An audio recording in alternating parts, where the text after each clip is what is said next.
Jazakallahu khairan katsiran kepada Ustaz Abah Kasim yang sudah memaparkan kepada kita semua terkait dengan 3 potensi yang sudah dikaruniakan oleh Allah kepada diri kita.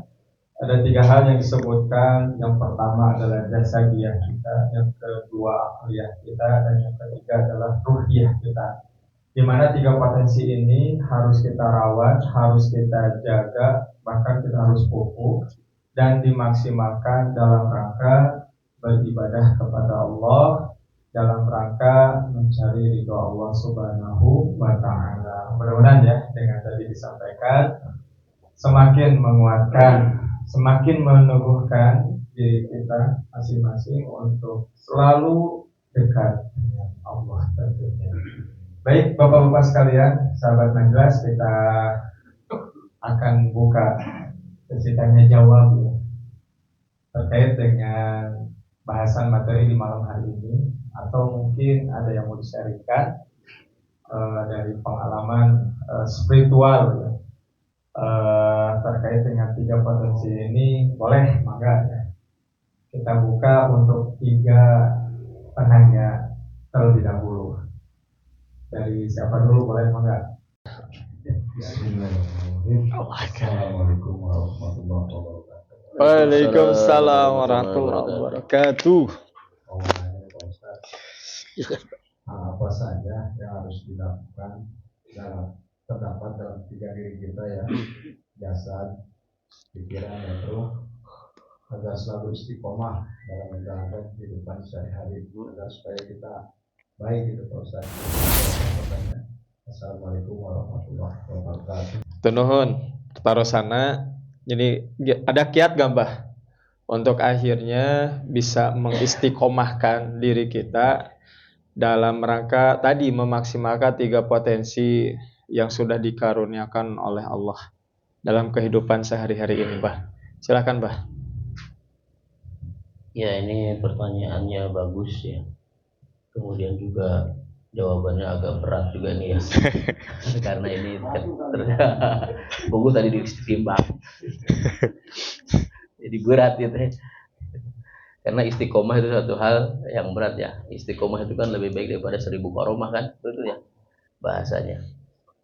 Ya, jadi memang istiqomah ini juga pernah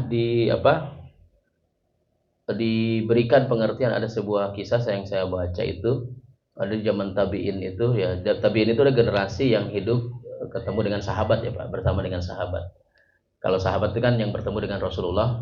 Nah, setelah sahabat hidup bersama dengan generasi yang hidup bersama mereka, tapi mereka tidak bertemu dengan Rasulullah, disebut dengan tabiin.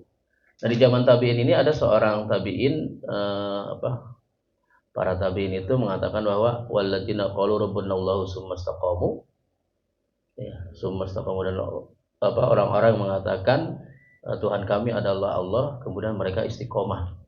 Nah, istiqomah di sini para tabiin ini mengartikan bahwa istiqomah ini adalah orang yang tidak pernah berbuat maksiat. Seperti itu Pak. Dan ini terdengar oleh Abu Bakar. Abu Bakar kemudian memanggil tabiin itu, tidak begitu pengertian di zaman kami. Jadi namanya manusia ini ya, dia mungkin dia juga bisa berbuat maksiat gitu. Jadi yang disebut istiqomah itu adalah dia mengatakan senantiasa bahwa Tuhan kami adalah Allah. Adapun perilakunya dalam kehidupannya itu bisa jadi dia adalah mungkin orang yang ya pernah terjerumus gitu kan, atau dia pernah berbuat maksiat kemudian tobat, kan seperti itu. Makanya kan ada hadis yang mengatakan ketika kalian berbuat maksiat iringi dengan taat. Maksiat taat seperti itu. Karena apa Pak? Tidak dalam kehidupan ini tidak bisa kita lurus, walaupun enggak bisa saja menurut Allah Subhanahu wa Ta'ala. Itu tergantung takdir kita juga, tergantung doa kita juga, tergantung Allah juga dalam kehidupan. Tapi juga jangan menyengaja kemudian saya mau menyengaja berbuat maksiat gitu, padahal ya udah tahu itu maksiat gitu. Ya. Kalau seperti itu kita menyadari, kemudian kita taubat, sadar seperti itu Pak. Jadi kiat-kiatnya adalah ya kita senantiasa bisa istiqomah itu ya kita bersama dengan orang-orang soleh tadi Pak. Kita ketemu dengan orang-orang saling mengingatkan, watawasau bil haq watawasau bis sabr. Sehingga mudah-mudahan dengan kita senantiasa bersama dalam itu tombok hati ya. pembuati itu kan 5 perkara nih, ya kan, baca Quran, puasa, ya kan, seperti itu, bertemu dengan orang-orang soleh. Itu sebenarnya kiat-kiatnya itu. Ya. Tetapi pengertian istiqomahnya dulu, yang disebut dengan istiqomah itulah kita mengatakan Tuhan kita adalah Allah. Kita beriman senantiasa kepada Allah.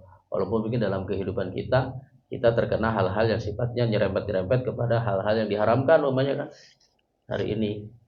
Umpamanya seperti riba gitu ya. Riba lah gitu ya. Riba itu kan kita hampir di antara kita ya pasti terkena riba. Ya kan? Nah, kita nggak bisa menghindari kalau duit yang kita pakai udah riba. Ya kan? Duit kan nilai apa? Nilai intrinsik dan ekstrinsiknya kan apa sih namanya gitu. Itu kan berbeda ya kan. Sekarang kita duit 100.000, paling bikinnya nggak nyampe 100.000 kan. Nilai cara buat duitnya bahannya cuma kertas. Cuman kita sepakat ini 100.000. Kalau zaman dulu kan enggak. Ini duit 100 apa 1 dinar, 1 dirham itu nilainya sama dengan yang terkandung di situ, emas gitu, atau perak seperti itu. Nah, mungkin hal-hal seperti itulah gitu ya. Walaupun juga sekarang ya ada banyak pendapat-pendapat lah seperti itu. Namun memang yang paling penting adalah bagaimana kita senantiasa istiqomah untuk beriman kepada Allah Subhanahu wa taala. Ya mungkin dengan salah satunya mengikuti kajian majelis ya Bah ya. Bisa gitu kayak. Karena satu sisi kita dipertemukan dengan orang-orang soleh insyaallah. Amin. Kita diingatkan. Jauh orang soleh. Kemudian juga kita diberikan nasihat-nasihat dari pemateri kita. Selain itu juga untuk merawat jasadiah kita juga insyaallah aya kebuli. Naon? Aya olahragana gitu Bah, jasadiah lah gitu. Trekking atau main bola gitu ya. Ya mudah-mudahan lah seperti itu. Nah tadi menjawab pertanyaan dari yang disampaikan oleh penanya ya. Dari apa yang sudah disampaikan oleh Abah Kasbin.